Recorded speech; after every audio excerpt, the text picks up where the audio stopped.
ልባርካችሁ። እግዚአብሔር ወጥቶ ከመቅረት ይጠብቃችሁ፣ ከክፉ አደጋ ይጠብቃችሁ። እግዚአብሔር ጆሮውን ጭው ከሚያደርግ አደጋ ይጠብቃችሁ። ዘመኑ ይዞ ከሚሄድ አደጋ እግዚአብሔር ይጠብቃችሁ።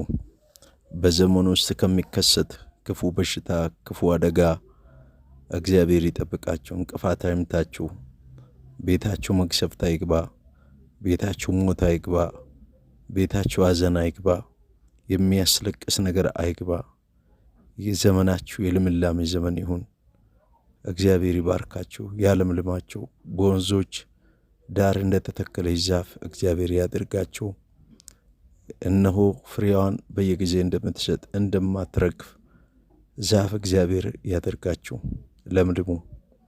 እግዚአብሔር ከድርቅ፣ እግዚአብሔር ከራብ ዘመን፣ እግዚአብሔር ከአደጋ ዘመን